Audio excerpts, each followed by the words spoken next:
My next guest is Professor Tomas Olsson from the University of Stockholm. Dr. Olsson, thank you for coming to Switzerland. I hope you are enjoying the meeting. Yes, it's such a nice surroundings here and a lot of good researchers we have here, which I also interact with, so I really enjoy it. Professor Olsson, how are lifestyle factors start to influence the course of multiple sclerosis? Yeah, you have some inherited genes, variants of normal genes that increases the risk. But they kind of cover up only, like you could say, 15-20% of the risk. And everything else seems to be through lifestyle environmental influences, which we don't know so much about, but some of them have been defined the last 10-20 years. What are the best studied lifestyle factors that are involved in the increased risk of multiple sclerosis? Yeah, I can line up at least 3 or 4 of them. And one thing you can really affect yourself is smoking, okay? So smoking is increasing the risk, about doubling the risk for MS. And in particular, if you have a genetic predisposition for MS, then the risk can be very high. So one thing one can learn from that is parents with MS wonder, what can I do so my children won't get MS? They should not smoke, okay?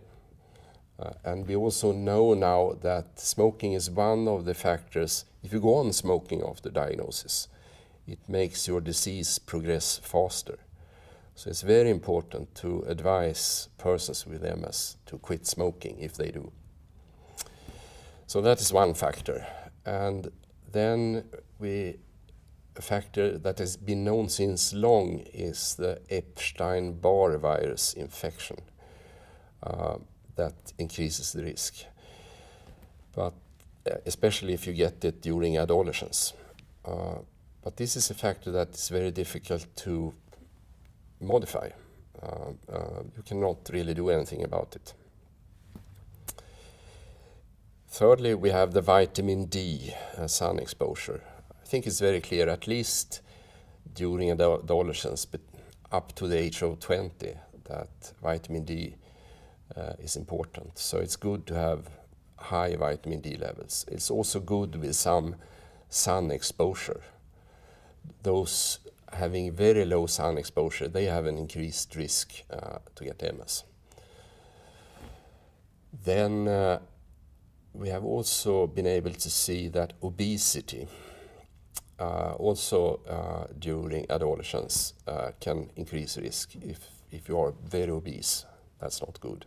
And that is potentially possible to modify. How do you investigate the interaction between lifestyle factors and the risk of multiple sclerosis? Yeah, that is what we have done. So both with smoking, EBV and obesity,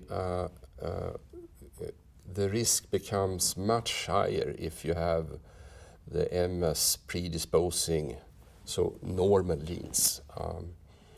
And so they interact. Why is it so important to combine environmental factors and genetical fields when assessing the risk of multiple sclerosis?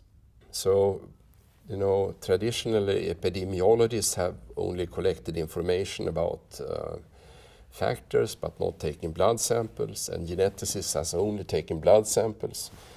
But it's important to do both and combine the knowledge. What is your opinion of how inflammatory lung diseases can influence the risk of multiple sclerosis? Yeah.